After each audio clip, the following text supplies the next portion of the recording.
Hi everyone, so welcome back to our today's class. So as previously we already learned about verb and the simple present tense, right?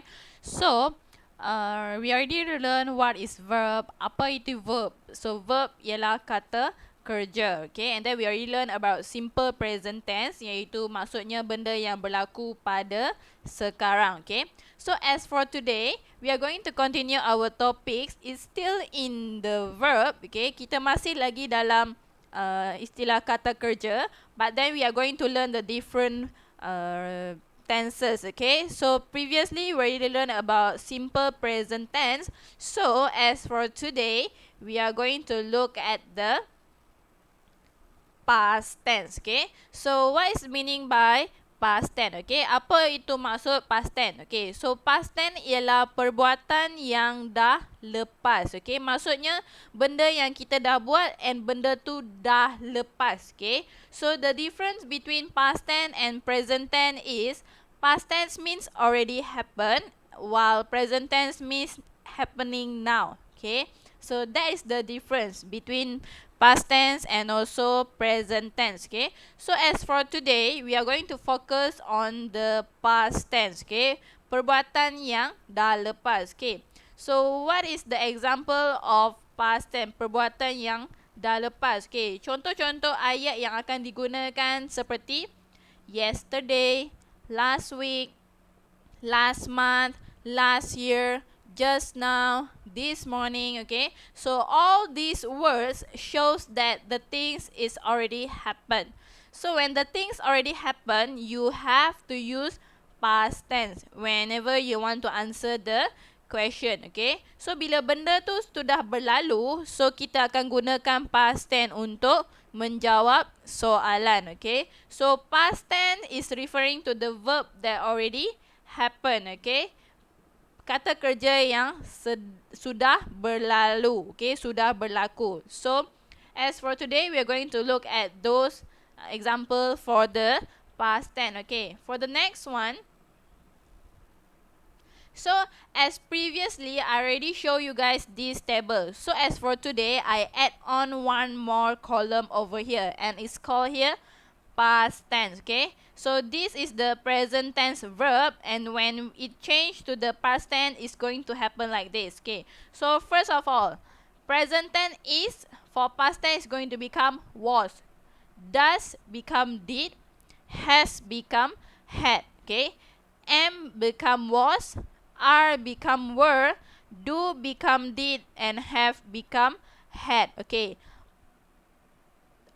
Some of it same, okay? It's going to be same when it changed to past tense. The only difference is was and were, okay?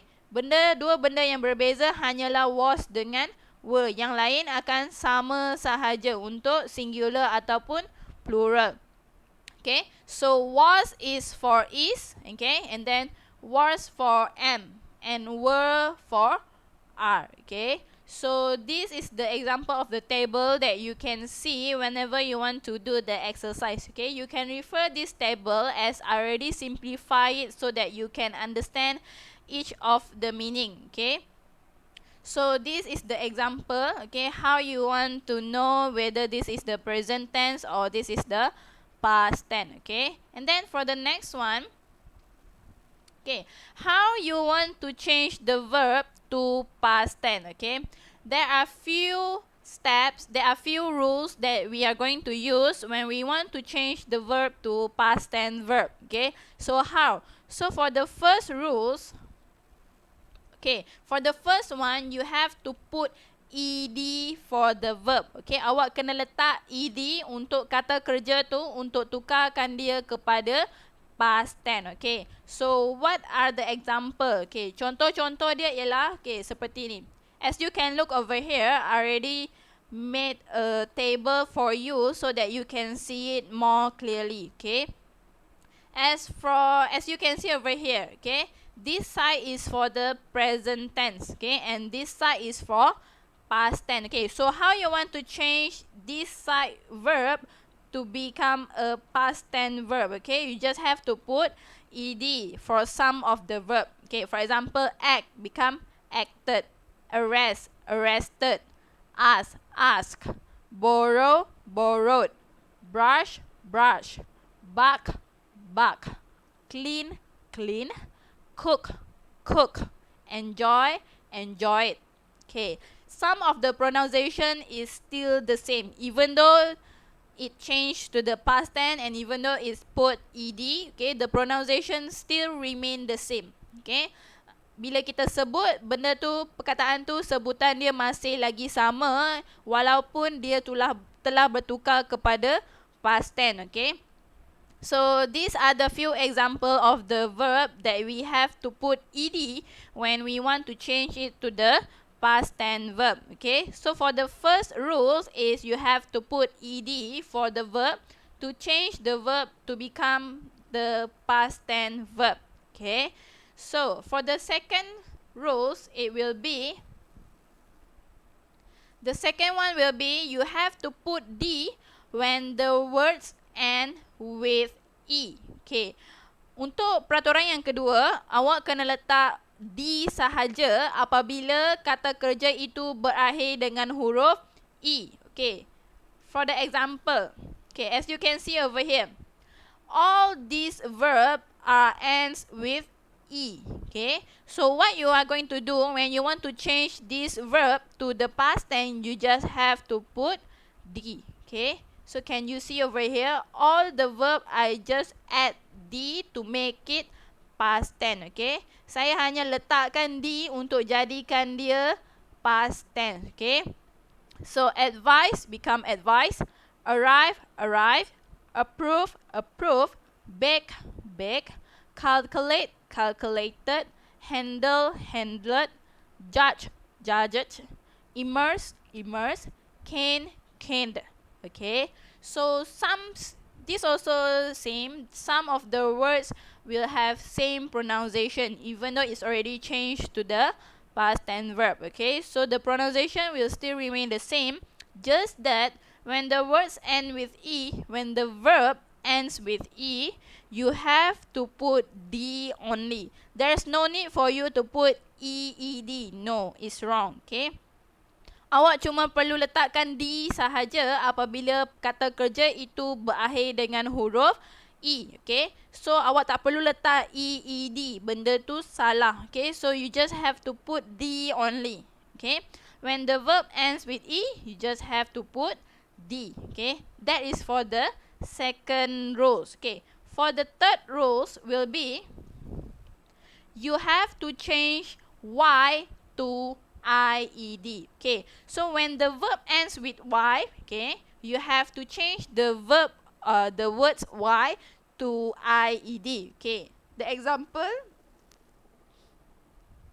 so as you can see over here, okay, all these verbs are ends with Y. So what that you need to do when you want to change it to the past tense verb, you just have to change the Y to IED. Okay, so bury, buried, cry, cried, hurry, hurried, dry, dried, fry, fried, try, tried, study, studied, justify, justified. Okay, so as you can see over there, over here, some verb that end with Y, you have to change the Y to IED to make it past tense verb. Okay, awak kena tukarkan huruf Y tu kepada IED untuk jadikan dia past tense. Okay, untuk perkataan yang berakhir dengan huruf Y, okay, kata kerja yang berakhir dengan huruf Y, awak kena tukarkan dia kepada IED. Okay, untuk menjadikan dia past tense verb. Okay, bila benda tu sudah berlalu, you just have to change the Y to IED. Okay, so these are the few examples that I can show it to you guys. Okay, how you want to use when the word Y, okay, you have to change it to IED. Okay, so for the third one, for the third rules, means that you have to change the words Y to IED to make it a past tense verb. Okay, that one is for the third rules. Okay, for the fourth rule will be, okay, for number 4, okay, you have to change the spelling. Okay, this one is quite complicated as you have to read a lot. Okay, when we are reading a lot, so that you know how to you can differentiate which verb that you have to change the spelling, which verb that you have to put ed. Okay, so this one we call irregular verb. Okay, irregular verb means kata kerja yang luar biasa. Luar biasa bermaksud dia tidak mengikut peraturan yang kena letak ed, kena letak d, kena letak ied. Okay, sebab ejaan dia terus berubah. Okay, it's totally change. Okay, you can't put d or ed to this kind of verb to make it past tense verb.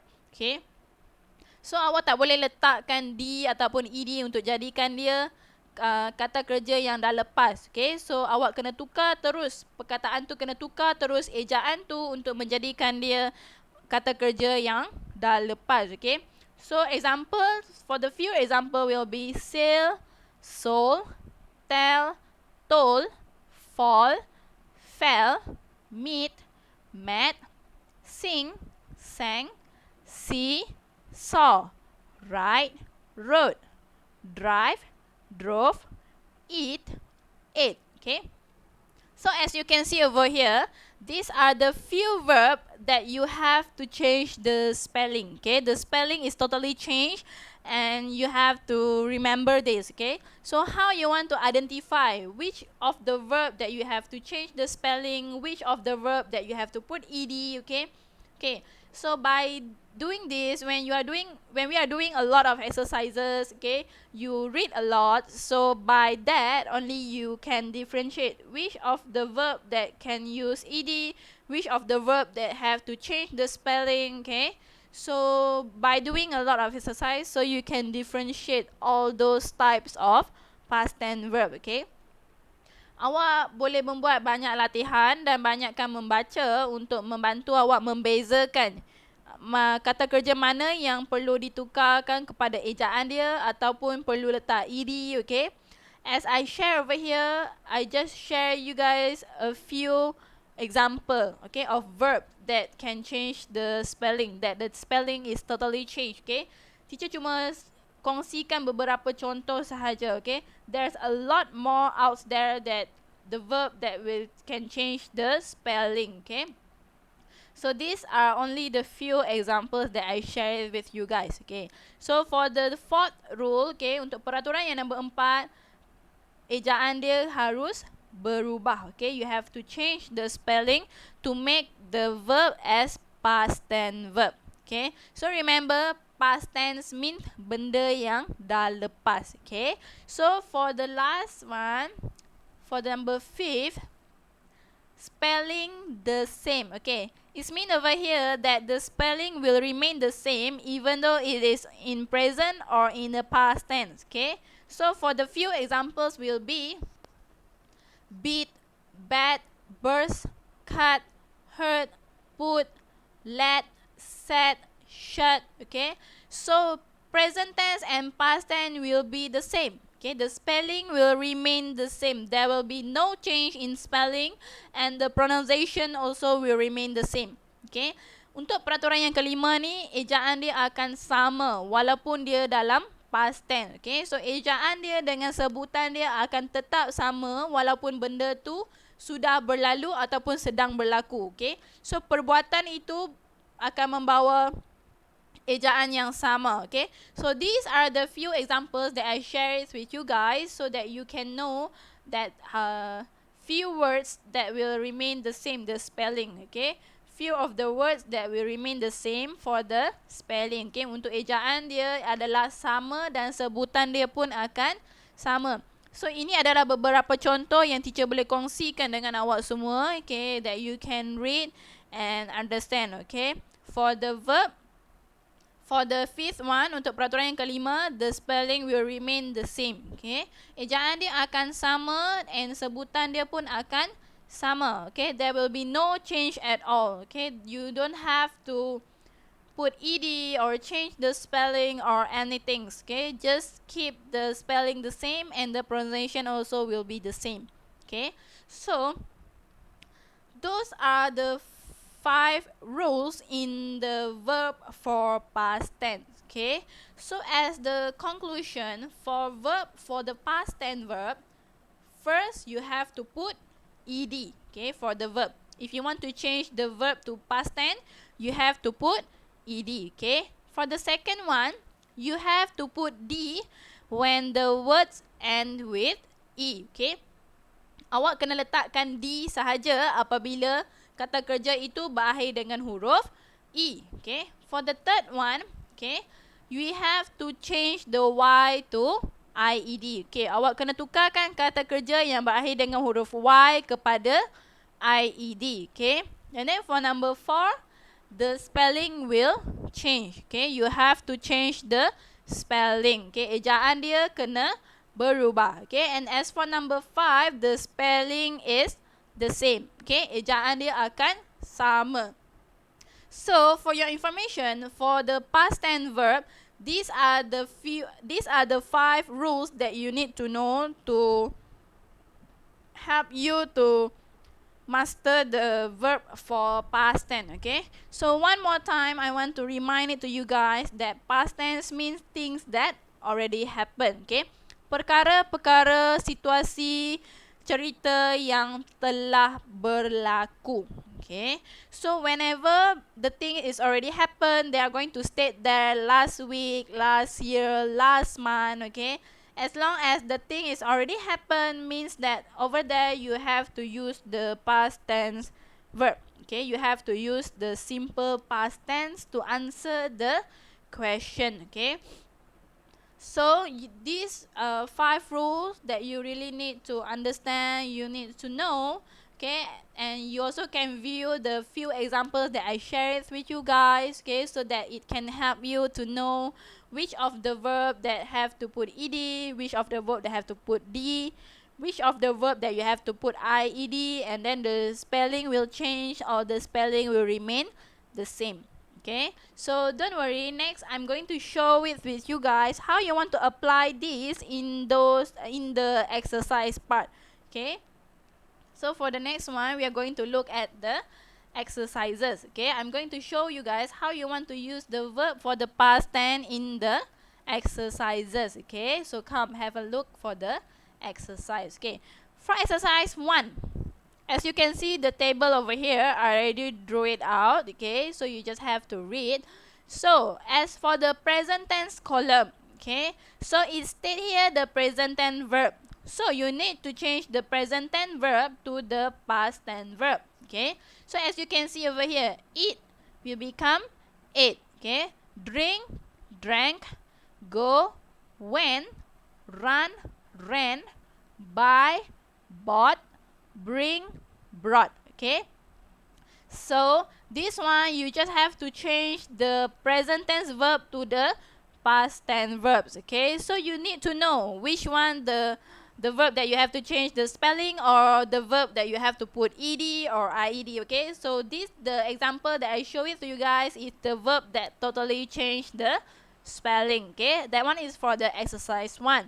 Okay, so now let's move to the exercise 2 example. Okay, for the exercise 2, okay, I already wrote the answer over here, so we can just read it together. Okay, so as for number 1, we eat rice and fish for lunch. Okay, kami makan nasi dan ikan untuk tengah hari. Okay, so eat in the bracket means you have to change the verb eat to the past tense. So the answer will be we ate rice and fish for lunch. Okay, so number 2, Juanita ride her bicycle around the house yesterday. Okay, so as you can see over here, it put yesterday. Okay, yesterday mean kemarin. Okay, so you have to change the verb in the bracket ride. Okay, ride will become rode. So Juanita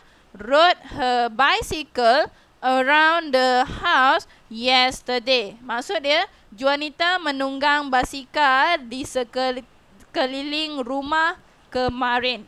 Okay, so as for number 3, mother stirred the soup in the pot. Okay, stir mean kacau. Okay, kacau soup. Okay, so mother. Okay, so you have to change the verb stir to the past tense. So you have to put ed. Okay, so mother stirred the soup in the pot. Okay, dalam kuali. Okay, ibu sedang mengacau sup di dalam kuali. Okay, yes, something like that. So as for number 4, father drive to his office yesterday. Okay, ayah memandu kereta ke pejabat kemarin. Okay, so drive, you have to change the verb drive to the past tense. So it will become father drove to his office yesterday.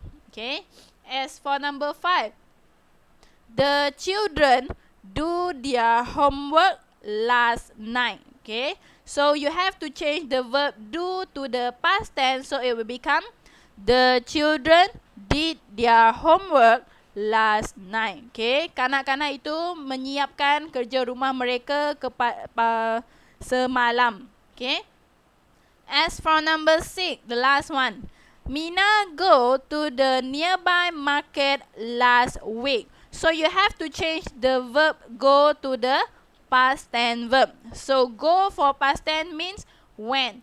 So Mina went to the nearby market last week. Okay, so as you can see over here, these are the few examples on how you want to change the verb. Okay, you want to change the verb in the sentence to the past tense verb. Okay, macam mana awak nak tukarkan kata kerja yang kata kerja dalam ayat tu untuk menjadikan kata kerja yang dah lepas. Okay, so you have to remember, whenever the thing is already happened, we just need to change the verb. Okay, kita hanya perlu menukarkan kata kerja itu untuk menjadikan dia sebagai past tense. Okay, so when the thing is already happened, we have to use the past tense verb. Okay, kita kena menggunakan ayat past tense. Okay, so that's all. Those are the few examples that I can share with you guys on how you want to apply the past tense verb. Okay, how you want to change the present tense to the past tense. Okay, so I hope that you guys can understand and you guys can apply this and do your exercise. Okay, I will provide some exercises so you can finish it up and you can submit it to me and I'm going to check it for you guys. Okay, so thank you so much guys for watching this video, and I hope you guys are in a good health, everyone. Okay, so see you guys in the next class. Okay, bye, see you, thank you.